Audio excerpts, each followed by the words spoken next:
it's about getting into schools and talking to young people, because, you know, I know that people can change. And it's about talking to people and getting them to understand and perhaps step back from violence and prejudice and whatever. And we just need to work together and keep on the good fight there. Absolutely. Hey there, guys. We are ecstatically happy to announce that we are associated with the Sophie Lancaster Foundation. The times are changing, and with the unfortunate death of Sophie, those changes have made a massive impact for the future. If Sophie was with us still today, I can guarantee what you are doing will still be reaching so many lives of young teenagers, young adults, and those who wish to be as different as possible. So thank you very much. To find out more about this incredible foundation and all the work they do, and more importantly, how you can help, head on over to www.sophielancasterfoundation.com.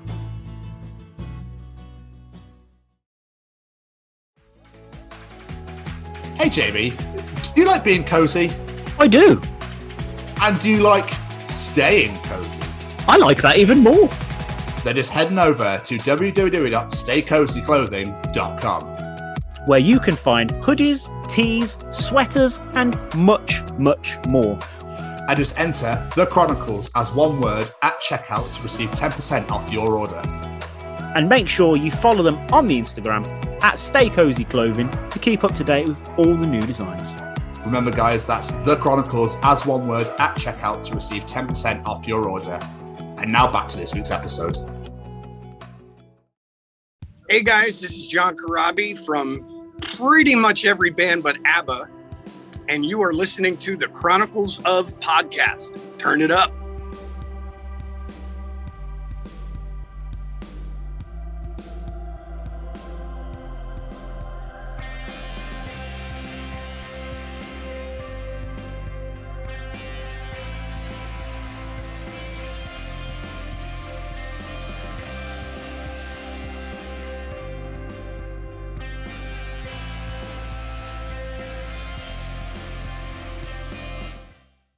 Well, blow dry my hair. Come on. Sorry. It's because I fucked it as well. Okay. I meant to say your, not my. Oh, God. Well, blow dry your hair with my ass, boys. Welcome to hashtag WBW. Way back Wednesday.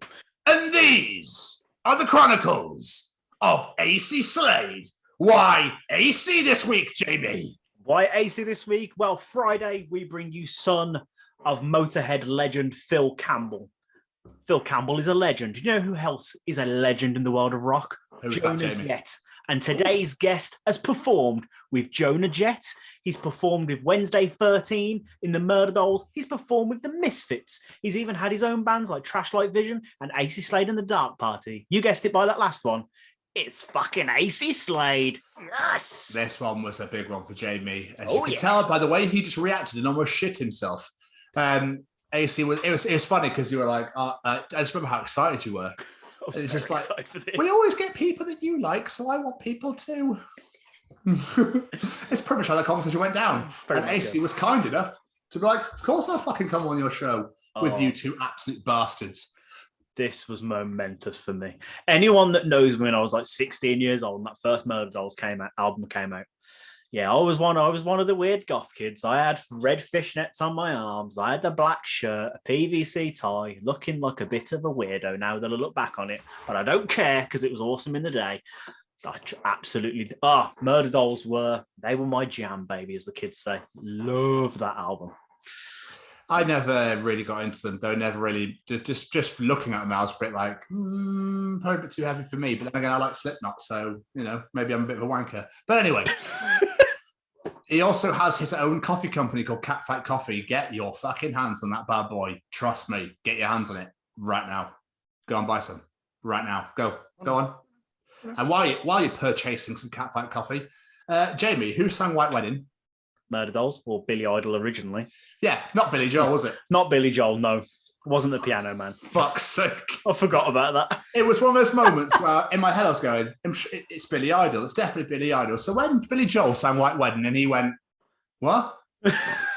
Was one of the worst moments of my life. Literally sat there like, can the world just swallow me whole right now? I can't believe I knew who it was and still said the wrong name. Twat. No, this is amazing. Like I said, dream come true for me to be able to speak to AC. I love this conversation so much, and I really think you lot are going to enjoy it if you haven't heard it before. I absolutely agree. Big Murderdolls fans. You know, we've had the Bloodstock Festival episode out this last week. We've got Dane Campbell out this Friday. You're going to absolutely love it. It's like a bit of a metal fest at the moment. We are in a little mini metal festival, absolutely aren't we? Wonderful. Jamie! Yes, sir. Any of those words that are finale, perchance? Just massive thank you to AC. It'd be great to have you back on again one day. Everyone, check out this interview. Check out Catfight Coffee. Go listen to the man's extensive back catalogue. I can't believe when I was listening to those bands I missed off. Dope. One of the greatest new metal bands as well. What a plonker. Go listen to them too. He's done so much. AC, thank you so much for taking the time out to sit and chat to us. We really, really appreciated it and thoroughly enjoyed it. Like Jamie said, hopefully one day we can have you back, sir. Ladies and gentlemen, these are the Chronicles of Acey Slade. Hey guys. Hey. What's up, everybody? Hey AC, you're right, dude. How you doing? Yeah, so sorry about earlier. Man. All good. Yeah. I was adamant. I knew I'd worked out the times right. And then, bloody daylight savings. Why is it still a thing? I don't know. Makes no sense. Oh, we want to be a bit brighter later. All right. Oh.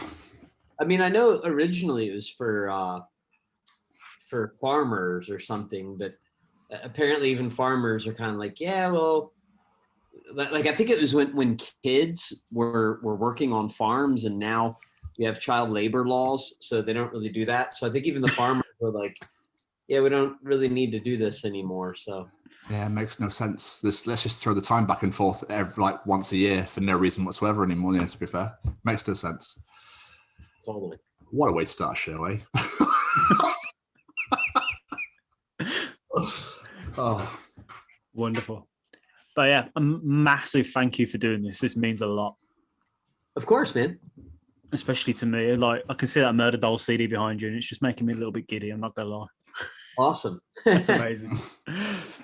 So what we normally do is I do a little intro, just welcome you to the show, and then we just throw a ton of questions at you. Cool. Amazing. Ladies and gents, we have a very special guest today, one that is very close and special to my heart. This man came into my life when I was just a young wee boy at about 16 years old. This man is a guitarist, a bass player, a vocalist, and not only is he a musician, he's also a coffee maker, and from what I hear, a dab at photography as well. Joining us today from Dope, Murderdolls, Acey Slade and the Dark Party, Joan Jett and the Black Hearts, and so many more. He is the only man in history to have spat Pepto-Bismol all over my head when I was a child. The one and only Mr. Acey Slade. How about that? Yeah, that was... I'll never get over... It's just a memory that's stuck with me forever. Was that with Murderdolls or Trash Light Vision? Murderdolls in Wolverhampton. Okay. All right. Well, now I've switched it up and changed to windshield wiper fluid. So you got that to look forward to. What you're gonna have to fill me in. I have no idea what's going on here. I just, I don't know. I've always had weird weird props on stage, and for a while it was I would take a gas tank, a petro tank, like a auxiliary one, an extra one, and fill it with water, because obviously I would buy it at AutoZone or whatever, and so no petrol had ever been put in it, so I would just fill it up with water, and I would drink water out of that on stage. And then one time I went to AutoZone, and they had the big jugs of windshield wiper fluid, which is about the same color as blue Gatorade. So went back to the venue, poured out the wiper fluid, washed it out really good, and then poured blue Gatorade in. That's amazing. And then he spat Pepto-Bismol all over Jamie. Exactly. Yeah, I did a similar thing, just spat it all over the crowd and it got in my hair and everything. I was like, what the fuck is this? Because I was like 16, I had no idea what Pepto-Bismol was. Exactly. Glorious. And here we go, boys. We're off. Acey, man, how has the last year been for you, dude? It's been hard. Not as hard for me as perhaps it's been for other people. So I don't really like to complain too much. But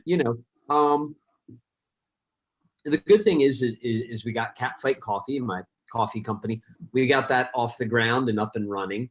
I started doing a Patreon, which I was never really too into before, but now that I'm doing them, I love it. I really enjoy it. So, the pluses out of it are that my coffee company's doing great. And my wife and I love it. And we have that. And then, starting the Patreon, I can't wait to do that when there's actually more things going on.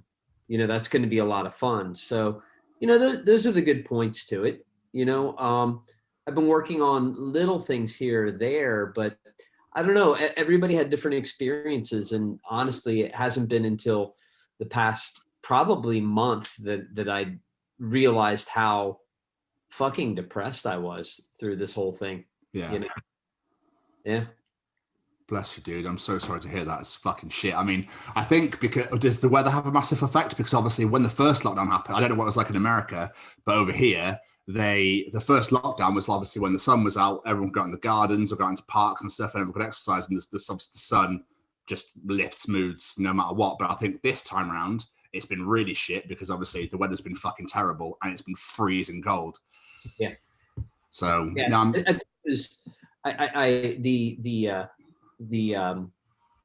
feeling the sun on your face and on your arms. And I mean, yeah, granted, I'm a vampire or whatever, but still, just being able to go out in the fresh air and experience the sun. And even if you're not standing directly in the sun, but being in a park, I didn't realize how much I need that. Just even if it's only like, once every 2 weeks, or just even that you take for granted the times where, I think you just kind of take for granted the times that you're just like walking around, even at nighttime, let's just say, out in the fresh air is just like a whole year of like no fresh air, It's been a fucking wonky ass year, dude. But did you like learn other than your coffee company? Obviously, did you do anything brand new yourself? Like, did you learn a skill or learn a language in any way at all?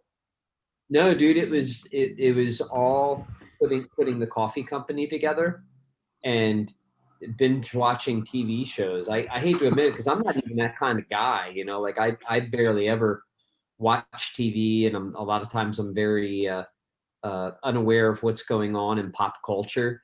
But I binge watched Netflix and buried my head in the company, and that's about it, And completed Netflix. Yeah, basically. I feel like I did. I really feel like I did. So take us all the way back before you even picked up an instrument. Where did a love for this genre of music, rock and metal, come from for you? Oh, that's I mean, that's easy. That goes back to, I think there's two pivotal moments. One was, being a disconnected kind of kid, overweight, not feeling like I fit in like most kids, and seeing my sister and her friend holding a copy of Cheap Trick's Dream Police. My sister actually had a really good record collection.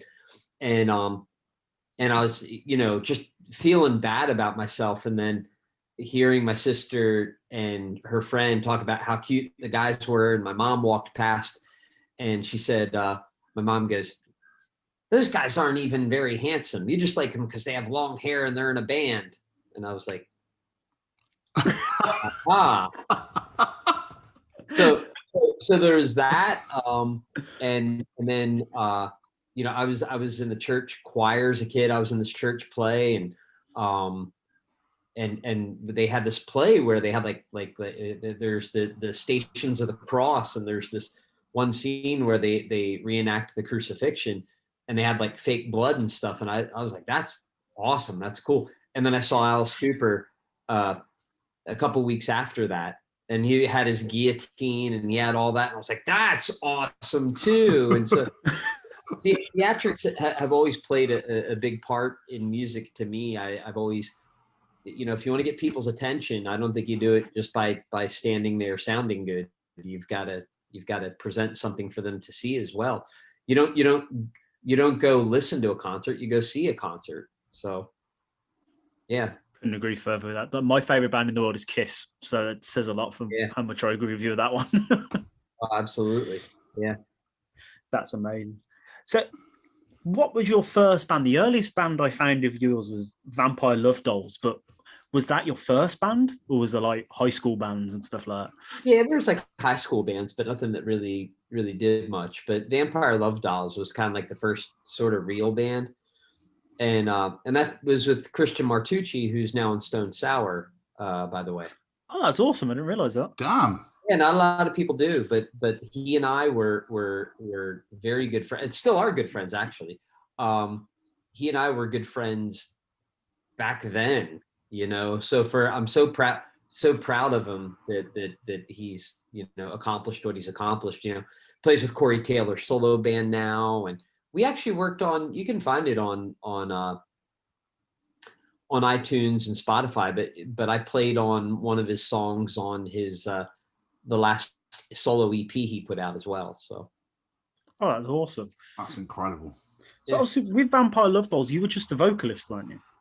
No, what happened was Christian was they were a 3-piece. They needed another guitar player. I was a singer guitar player. And so I came in, and Christian and I shared vocal duties. And then he ended up leaving the band. And then I became the only singer. Ah, okay. But in where I grew up in Pennsylvania and where the band was based, there wasn't a big music scene. So like when a bass player would leave or we'd fire a bass player, I'd start playing bass and singing, and then I'd switch back and forth to guitar or bass or whatever we needed to keep the band going, really. That's awesome. What led you to guitar then? What made you go 6 strings? I think I'm gonna fucking play that. I wanted to write songs. That was it, more than seeing like Steve Vai or Joe Satriani or one of these guys and saying, yeah, I want to be the best guitar player in the world. That was never part of the agenda. It was more that I wanted to write songs. No, that's fair enough, dude. Yeah. Did you, before music though, did you have anything else in mind that you were going to do, or has music always been the way you were going to go? Pretty much. Yeah, I mean, as long as I can remember, it was always music, or I was in some plays as a kid, so theater type stuff, but yeah.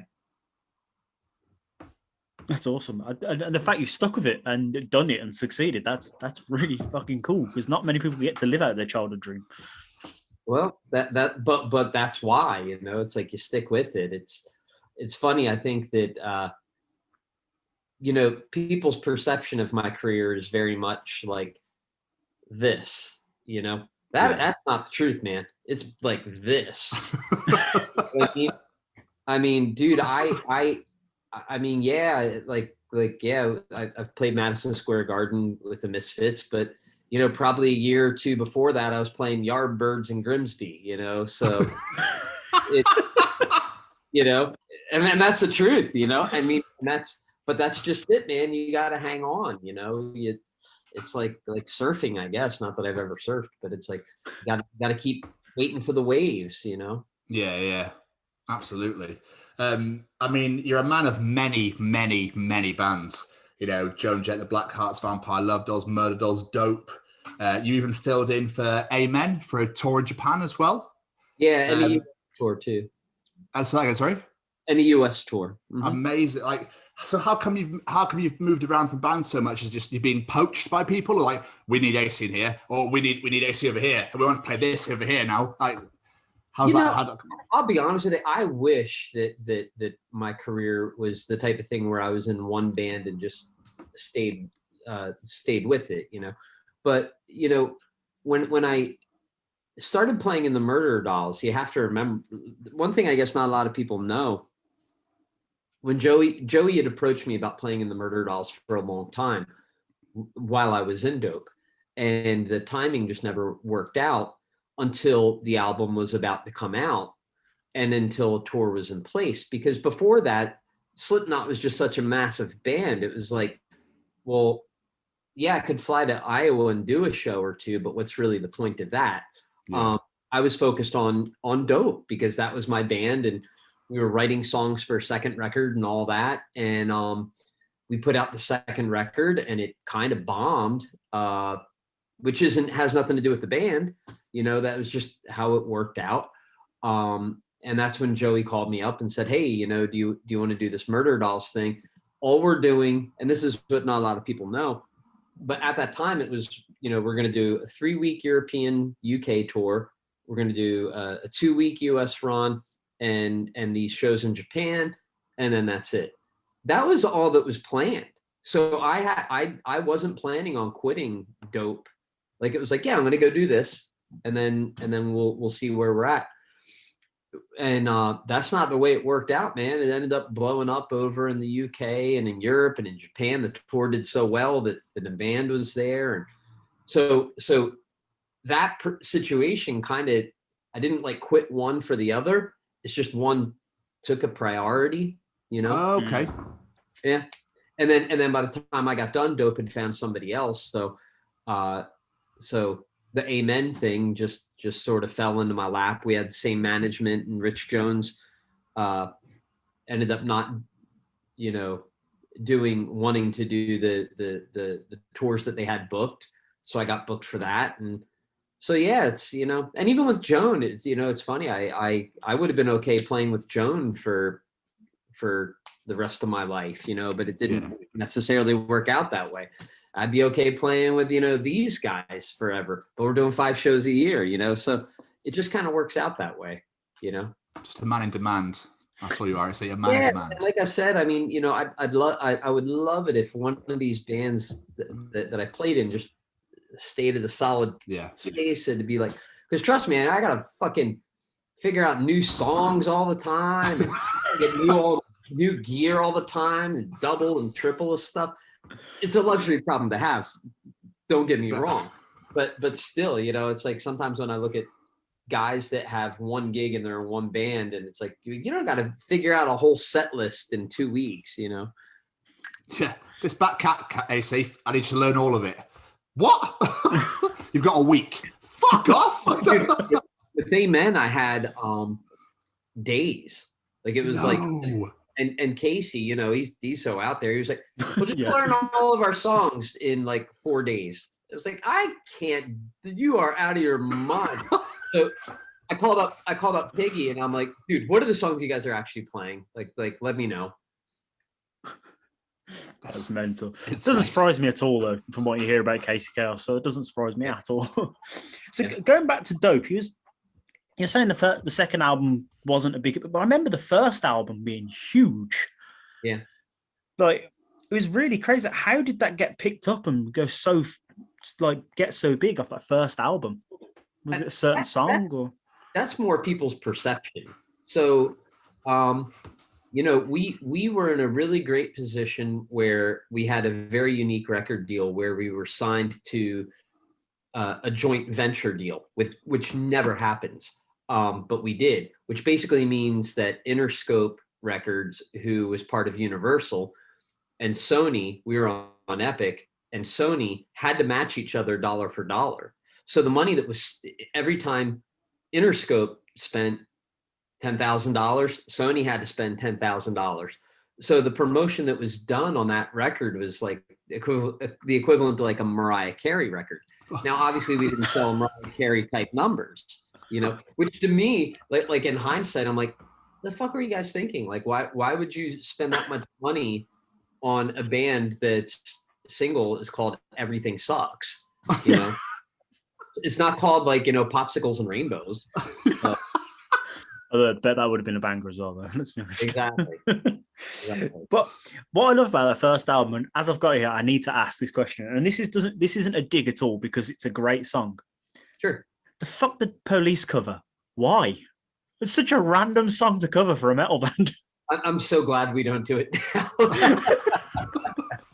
the last tour we did, it was so funny. Etzel's like the set list doesn't change a ton through the years, but Etzel's like, he just like offhandedly was like, think about dropping "Fuck the Police," and like everybody at the same time just went, yes.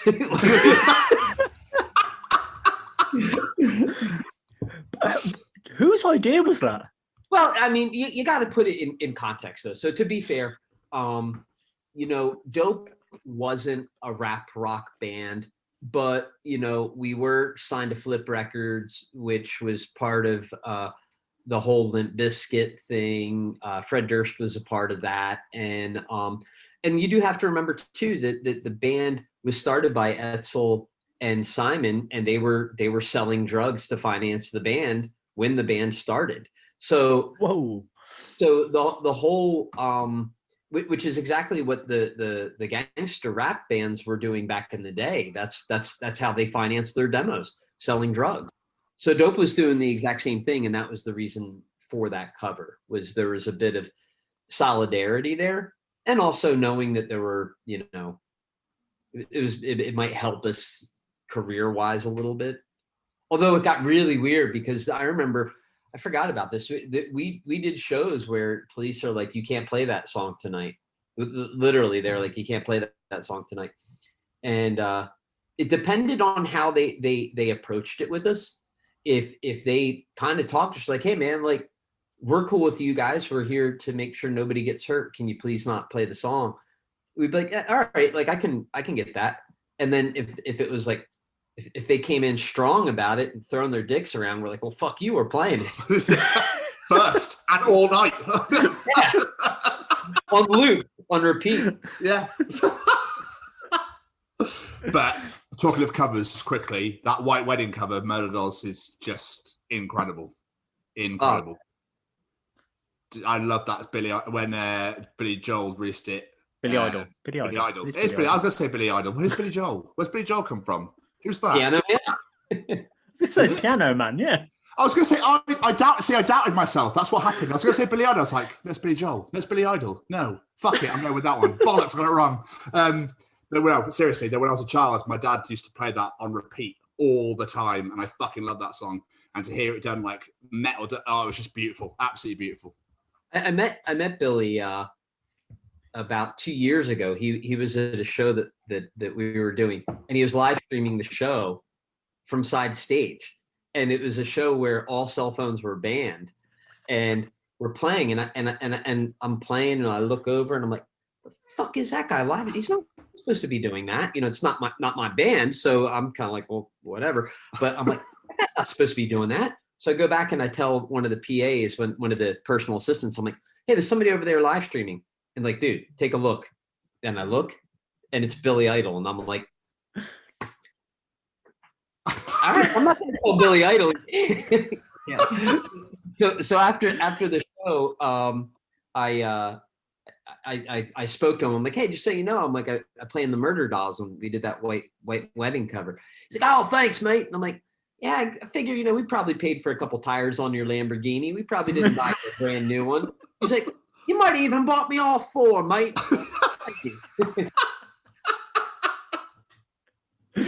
That's amazing.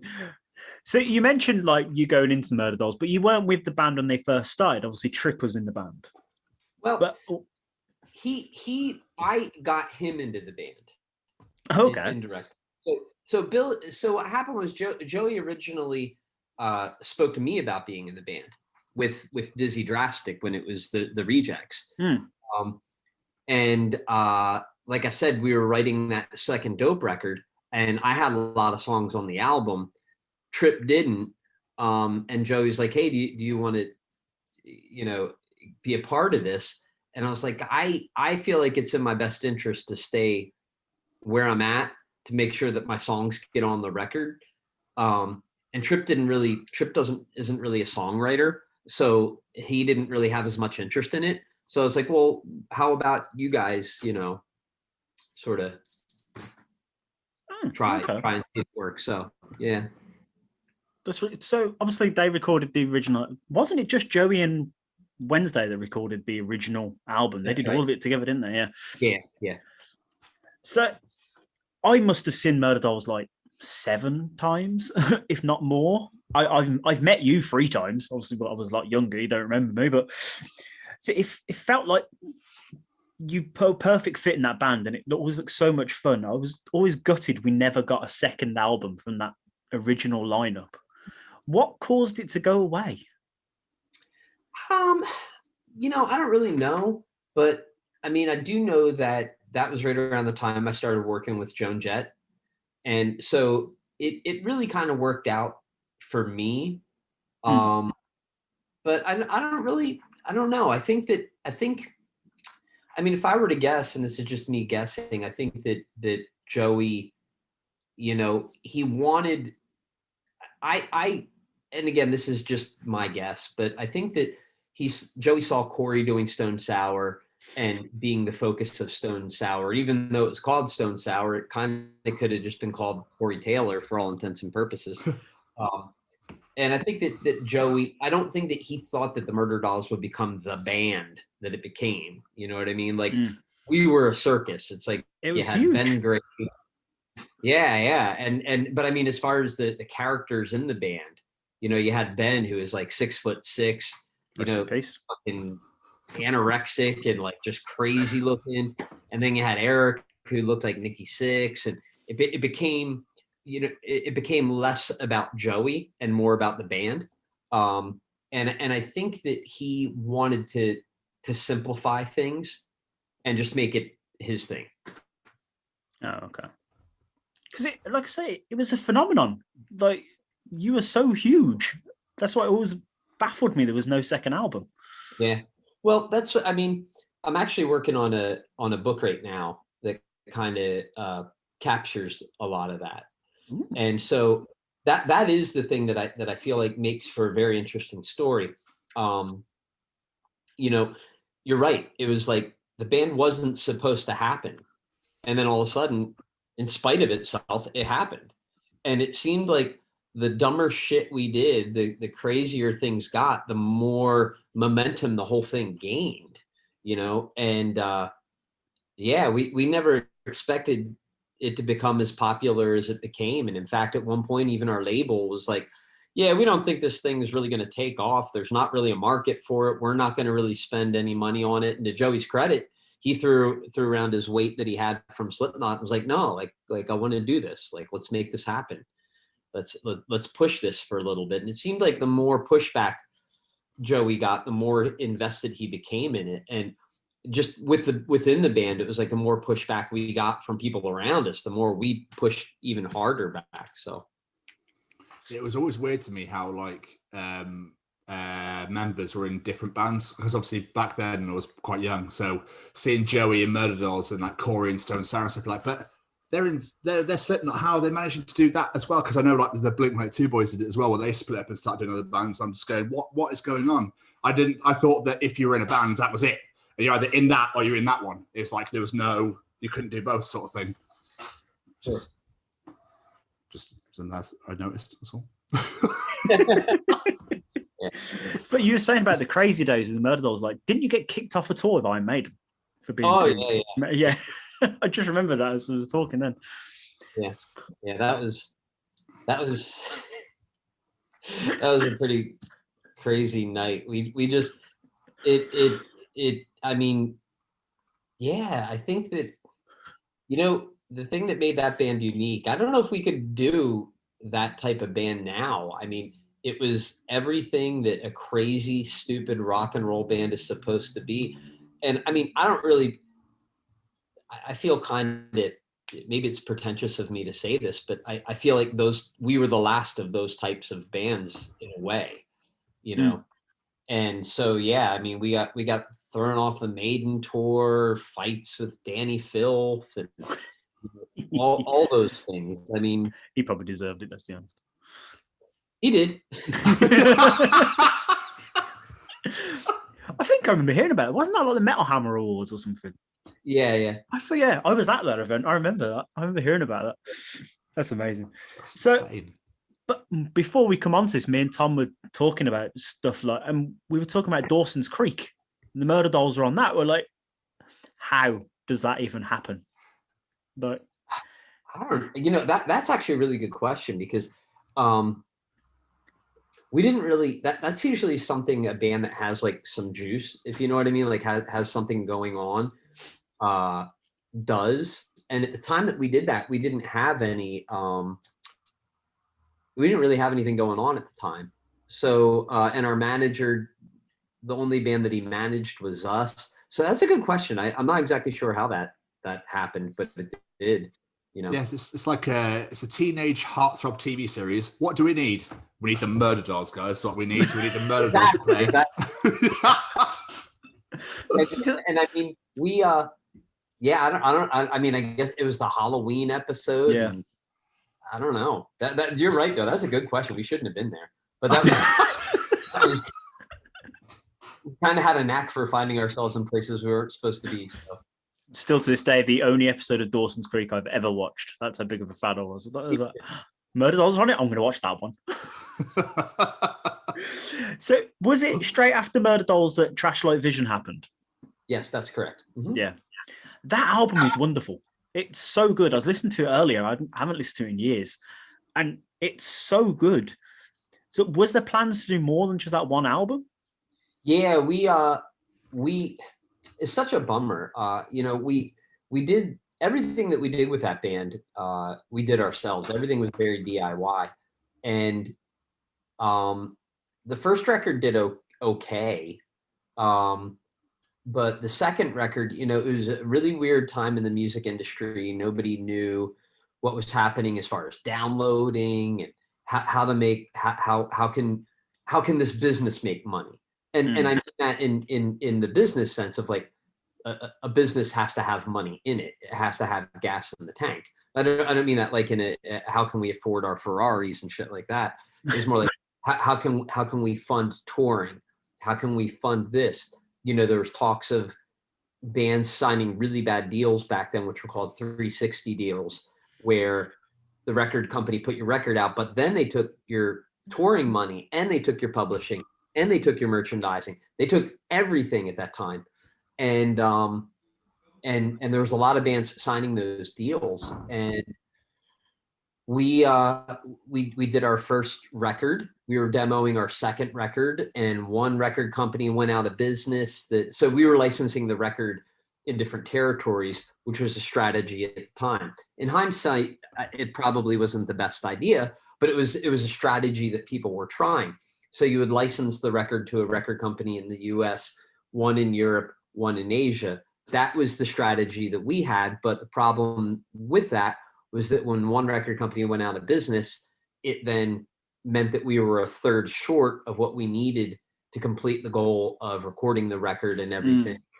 And the other thing too, man, that band worked so hard. And even the people that were, working with us, like they didn't really do as much for us as they could have. Like every time we went on tour, it was the day before we'd leave to go, it was a trip to the pawn shop to put stuff in the pawn shop so that we'd have money to finance the tour.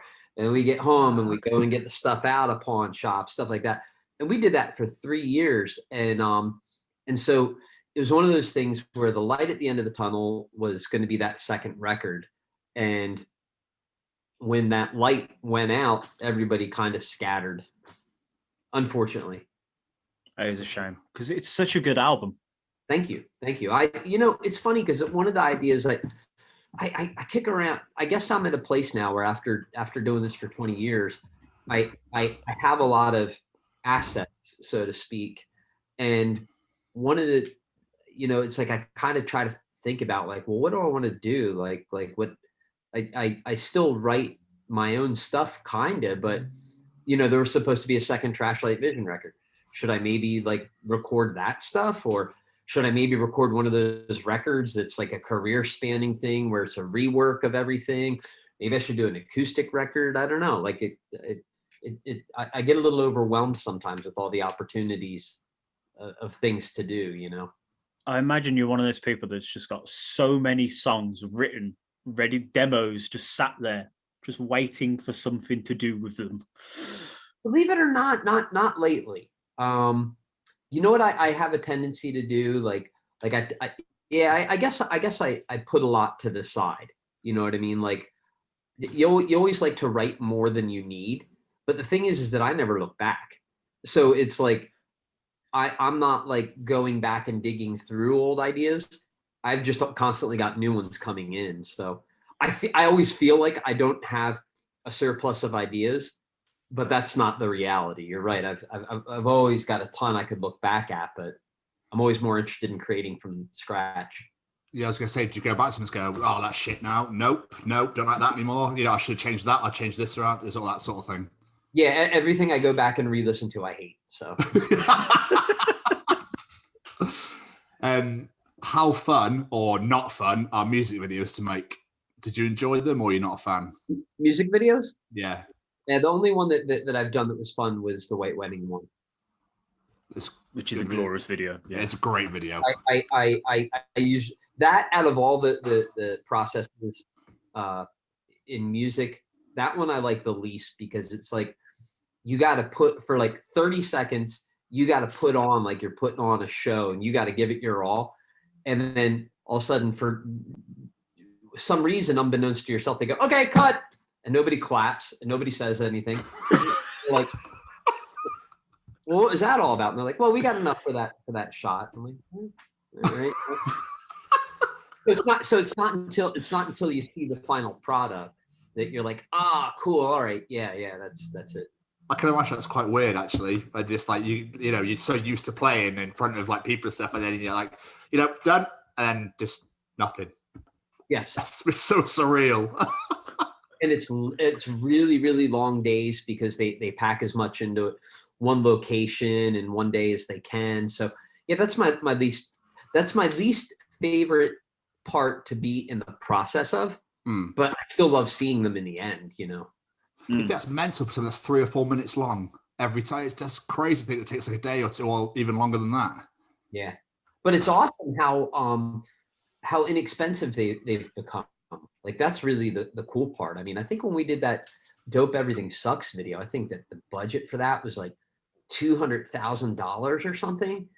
And then I think White Wedding was like, I don't know, $30,000 or $40,000 maybe. I might be wrong about that, but that's what videos cost back then. Like a $30,000 video back then was like a cheap video.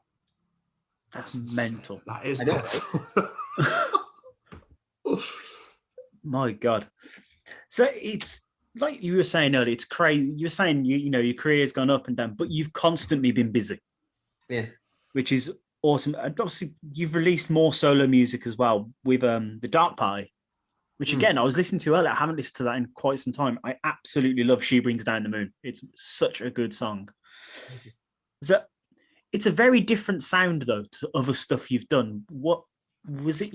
Was this like your experimental album? You wanted to try something new? Yeah, totally. I actually had started working on that at the tail end of Trashlight Vision. Basically, I just had a friend of mine. It was a friend of a friend. There was a really accomplished drum and bass producer named Sean Morris, and he was from the UK, and he was in New York, and he was like, and I've always had that side of me that liked stuff like Uncle or DJ Shadow, and like I liked a lot of down tempo electronica and industrial, obviously, and goth stuff like that. And so he and I were just tinkering about, and so when Trashlight Vision came to an end, it just seemed like, well, let me put this out there. And then the guitar player that played on it was my friend Andy, and he was so good that I was like, well, I got a guitar player now, so I might as well, do a couple shows, So it wasn't like an intentional like planting of the flag, like this is my new project. It was more like, well, let's float this out there and see what happens, there's some good stuff on that record. There's some stuff on it I don't like, but yeah, She Brings Down the Moon is really good.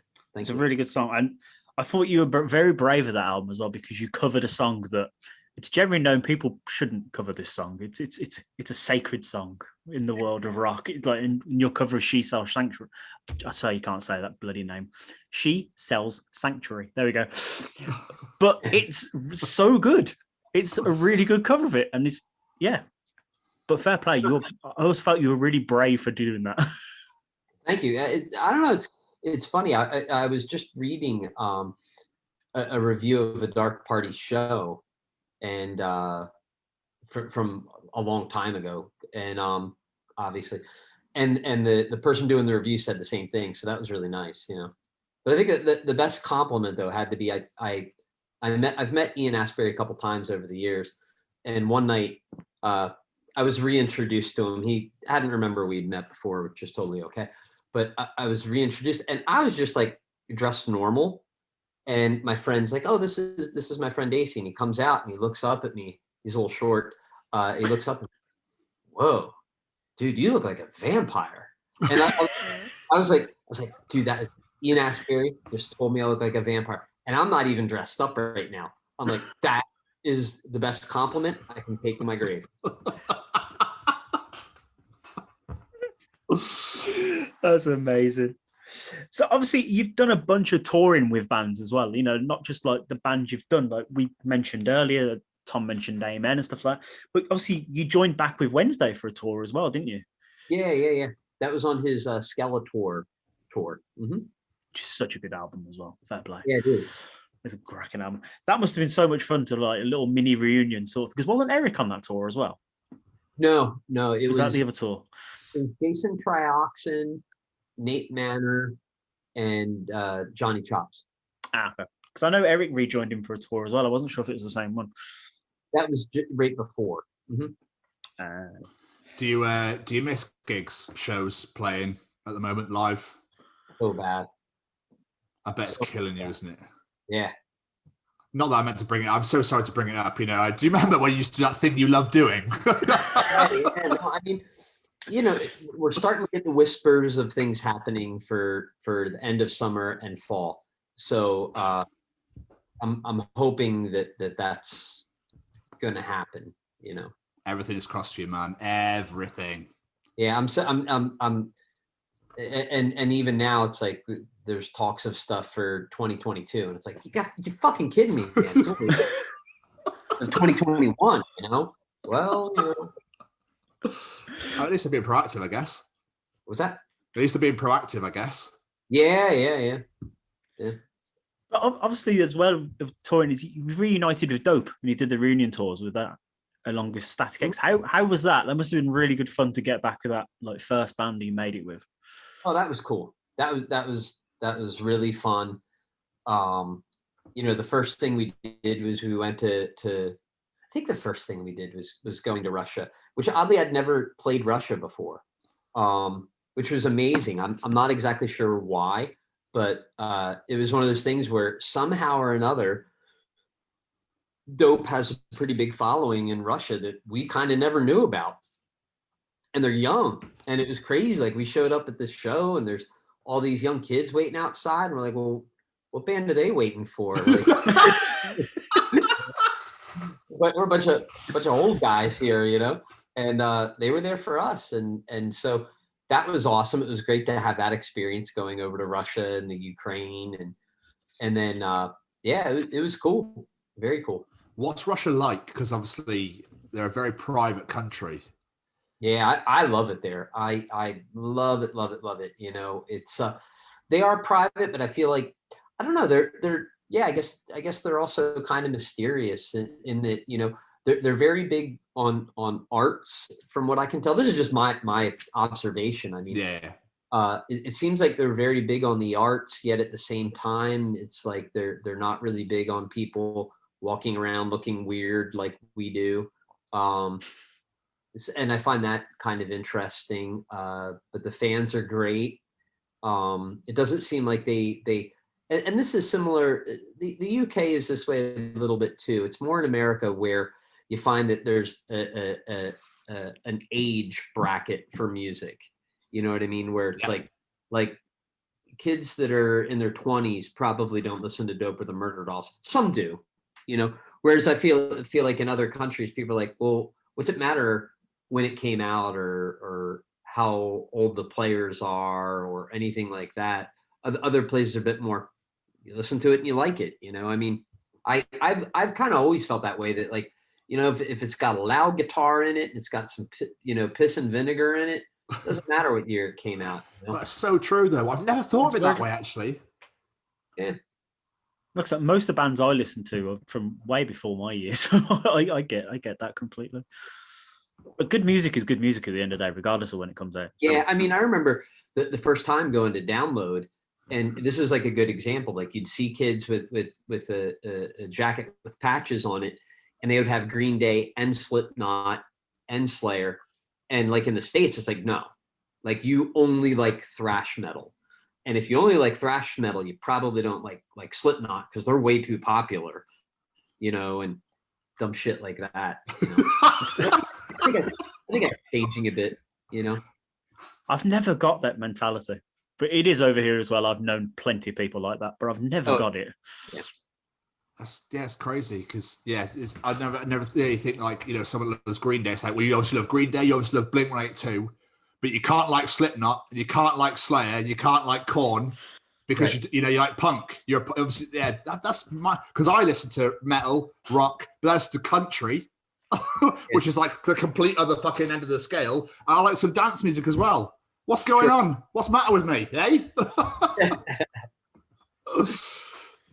But the main big touring gig of yours, we touched on it earlier, I remember when I saw this on your social media, because I was so fucking happy for you, because it's such a big deal, is, you know, you got to play with Joan Jett, which is just awesome. Yeah. So how did that come about? You know, honestly, I would say for 90% of the stuff that I do or that I've done, I feel like I never like when people say that I'm lucky, because I feel like I've created a lot of my opportunities, and I've worked really lucky is walking down the street and finding a $20 bill, right?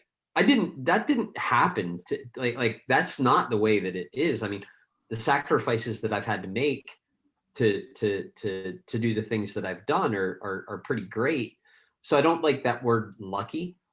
However, with Joan, it was one of those things where the drummer's wife knew that they were looking for a bass player. I wasn't trying to get in the Blackhearts. I wasn't trying to get in the band or anything like that. I just got a random phone call from her saying, hey, learn 3 or 4 songs.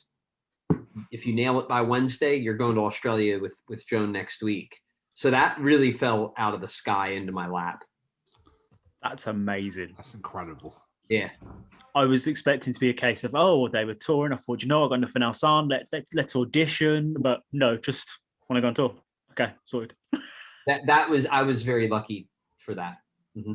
Because the other thing too is that when you're as big as Joan, like Joan doesn't give a fuck about Dope and the Murderdolls. Do you know what I mean? Like when you're that big, like you're standing shoulder to shoulder with maybe not the Rolling Stones, but you know what I'm saying? Like you're standing shoulder to shoulder with the biggest names in rock music. Oh yeah. And so all those bands that I played in, that didn't mean anything to them. They were like, so what's that got to do with it? Like, unless your last name is Grohl, it doesn't matter, you know? Were you a big fan of like the Blackhearts, Joan Jett growing up? Or? Oh, of course, yeah. I figured because it's that punky sound what you seem to clearly be into. That's why I was saying, I was like, this must just be incredible for him. Because like you're saying, she's got to be the biggest female name in rock, surely. Sure, yeah. I struggle to think of another one. Yeah, you know, and it's funny because people say to Joan, like, you know, aren't you proud of everything you've done for women in rock music? And Joan sometimes will deadpan that and say, like, you know, but what have I done? Because if I'm still the biggest, what's really changed? you know, and she's right about that in a lot of ways, you know. Yeah, I've never thought of that. That's very true. Also, you touched on Madison Square Garden as well. That, you know, that is huge. Mm-hmm. You know, you've played so many massive. Can you remember the first time you walked out to a big fucking crowd? Yeah, that was probably with first one that comes to mind is with Dope. We played this festival, and it was a small arena, you know, so it was like, I don't even know what this arena was used for, because it was like, when I say it was a small arena, it was clearly used for hockey or basketball or something like that, but capacity was probably like 8,000, you know, and so it was, but it was like this indoor music festival on the Fear Factory Static X tour that we did, and yeah, that was the first one I remember. And the thing that I remembered being really weird is that how disconnected from the audience you really are. You know what I mean? Like, now all of a sudden, at that point, every show I played, people could stage dive, people could jump off, you know, people were right in your face. If you played a bad note, you know, that 100 people that's standing right there all heard it. You know what I mean?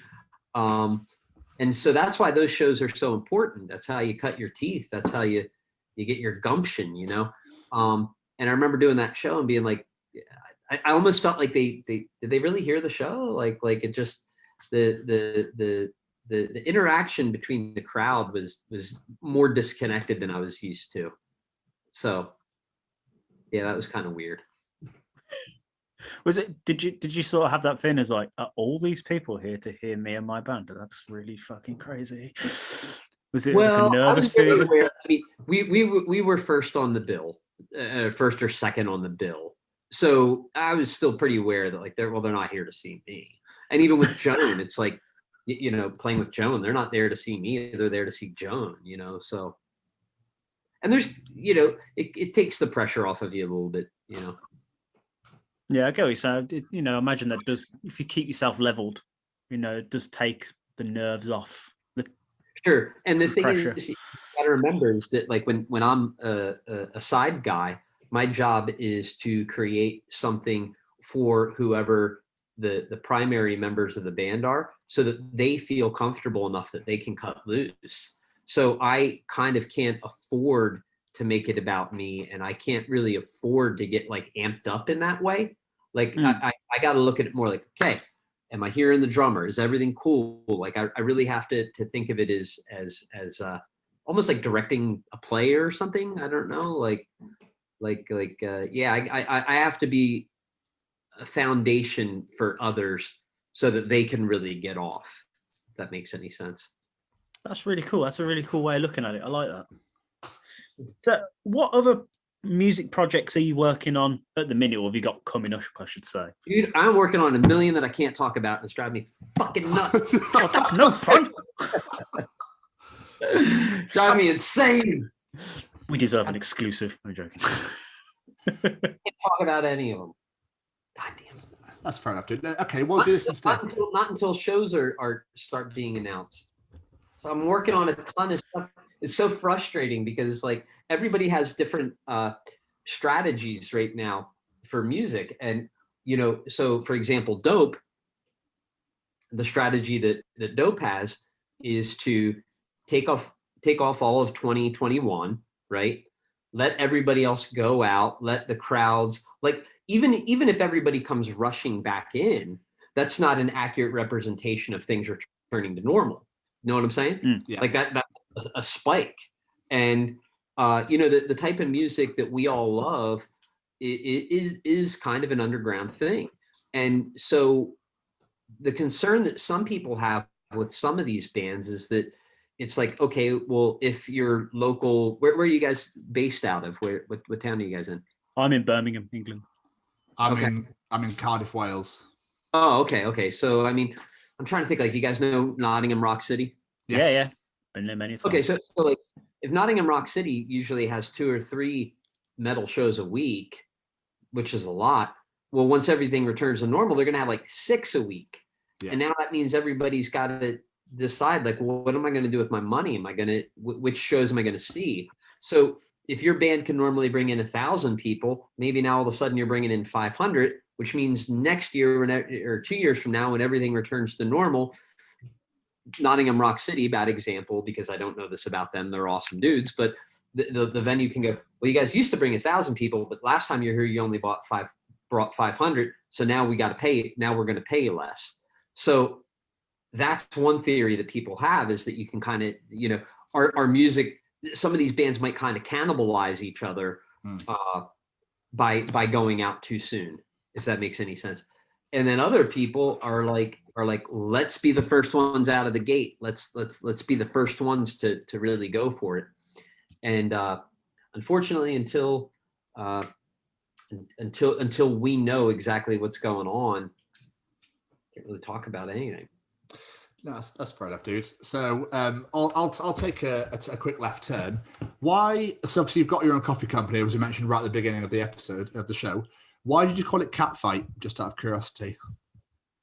I wish I had like a really good reason for it, but basically my wife and I were driving down the road, and we were trying to come up with a name, and it was everything. Like I was thinking about song titles, like, I don't know, it was like, you know, should we call it like, Out Come the Wolves Coffee, or should we call it Teenagers from Mars Coffee, or like, and my wife's like, yeah, but but then and just none of it seemed right. And my wife just broke it down. She's like, all right, let's just think of words. She's like, what animals do you like? And I'm like, well, snakes, dragons, bats, cats, and then it was like, well, like, but then, all right, do we want it to sound aggressive? Yeah, cat fight. And we're both cat lovers. And so it can be a very playful name. It can be kind of an aggressive name. It can be kind of serious or fun. I've had people think it's a band name. So, that's how it came out, Beautiful. That's awesome. So as we're talking about the coffee, where did this idea come from? What made you go, I'm going to make coffee?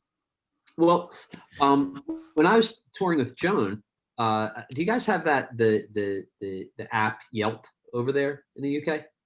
We don't, but we know of it thanks to South Park. So Yelp is an app that you use to find coffee places or restaurants close by. They do delivery, and you can leave reviews, etc. And when I started playing with Joan, I was playing a lot of bee markets, and I didn't really know the places, and so I would go on Yelp, and I came to find that the places that had the good coffee shops had like the good record stores, had the good, vintage clothing stores, like all the culture that we love is oftentimes where the good coffee shops are. And so I started this anonymous Yelp account where I was like reviewing these coffee shops, and that got into me reviewing coffee on my own, and it just steamrolled from there. And came to realize that people can't digitally download a cup of coffee yet, so let's start a coffee company. Should you imagine like a 3D printer? That'd be so weird, wouldn't it? Hey man, never say never. You never. Nothing is I guess, everything has a weakness. Everything is susceptible to some sort of a problem. I mean, one of the problems that we could face in the coffee industry could be global warming, climate change. I was just visiting plantations in Mexico where they're experiencing some difficulties in the harvest this past year due to climate change, which means that price is going to go up. And unfortunately, they might have to raise the price, and the quality might not even be quite as good as it was the year before, which really sucks. So now it's more expensive and not quite as good. And so everything has its challenges, but yeah, coffee is certainly an easier sell than music, unfortunately. Is it available in the UK? What's that? Is it available in the UK? It will be soon. We just worked out a distribution deal. We do ship to the UK, but everybody always screams about the shipping rates. That's not us. We only charge what USPS or UPS charges. We don't make any profit off of that. But we will have UK distribution very, very soon. Amazing. Yeah, the ink's dried, so they're setting up the shop right now. I'd say probably next 2 months, I hope. Oh, Oh, sweet. that's awesome. So Yeah. how does it work? Is it like you're buying straight from the coffee plants, or is it? When I can. Yeah, when I I'm can, trying to think how to word this. I don't know coffee very well. Sure. Yeah. So it's hard to know what question to ask when you don't know the process, right? No. So basically, we work with a green coffee distributor. When coffee is in its purest form, it's actually more like a cherry. It's actually a fruit, and so it's in this red cherry. It gets picked, and then it gets processed. And what the process is removing the skin, the mucilage, all that stuff, and you're left with the stone, which is the green coffee bean. So the green coffee beans are then shipped all over the world, and I meet with the distributor. He tells me what his offerings are, and then we take it to a roaster, and we start to do sample roastings to decide if like a light, medium, or dark roast is going to work with that coffee in particular. And then we start roasting and putting it into bags, and out the door it goes. That's the simple version. I imagine those first like original sampler sessions, you must be caffeined off your tits. Awake for a week. The first time I went and met with people, I met with 2 different roasters in one day. And dude, I swear I was hallucinating. We went to go get gas, and I pulled up to the gas station, and they do this thing here where some places they have to pump it for you. And what they do is when you give them your credit card, they ask for your zip code to verify that it's the right code. Dude, I was so high from caffeine that the guy comes around and he's like, okay, what's your zip code? I don't know. And then my partners that were with me, we all just started laughing so hard that I'm just like, just give me my card back. I'm just going to another gas station. I'm leaving. I'm sorry. That is incredible. I love how I threw that joke out there and it ended up giving me like the best story ever. That's amazing. That's amazing. But this has been so cool for me. Like I've got so many fucking memories of you from like when I was like 16. Like I remember seeing a video of you playing with a Jack Skellington doll in a phone booth in London, like back in the day. Back seeing you live and seeing you naked on stage with Ben drumming on your arse cheeks and shit like it. And like I said at the start of the show with Pepto-Bismol, I love his face. Honestly, this means so much for me for you coming on and doing this for us. It's so cool. Of course, it was it was the best time of my life too. So, hopefully the book that I'm working on, I have a very clear vision of it, of what I want it to do. And what I want it to do is I want, and like you said, it's like the whole thing went away really quickly. And I want people to get that book and it kind of verify to them that moment in time was real. It did exist. And everything that you thought that band was about and everything that you thought we did was not only true, but probably even more so. And it meant as much to us as hopefully it did to the fans and to everybody else. Because like I said, we didn't go into that thinking that the thing was going to take off. That's the whole, I mean, the other bands hated us. I mean, there was so much for us. I'll tell you why, because I think that we weren't a nu metal band, and we were billed with a lot of nu metal bands because of Joey and I's resumes. And if you're a band like, let's just use the Deftones, for example, and you're on your 3rd or 4th record, you're kind of in a routine, right? Mm-hmm. And you're like, right, okay, we can just put our records out, we can do our thing, and we're the cool kids. And now all of a sudden there's a new cool kid and the music's totally different. And visually, it's a whole different thing. Well, you're seen as threatening, and so I think a lot of the bands that Joey and I were, kind of around, and the bands that we were touring with were like, Well, hold on a second. Now all the kids are lining up to buy their T-shirt. They're not buying our T-shirt now. What does that mean about us? So yeah, it was I mean, it was an awesome time. But I mean, it was there was nothing like us then, you know, that's for sure. I find that strange though, in the sense that, you know, it's not your fault that you happen to just blow up and be this absolutely, you know, massive band all of a sudden, and they're obviously feeling threatened by you. It's like, well, we're here. We didn't realize we're going to be here, but we are. So deal with it. Well, I mean, like Papa Roach were great to us. They were super, super cool.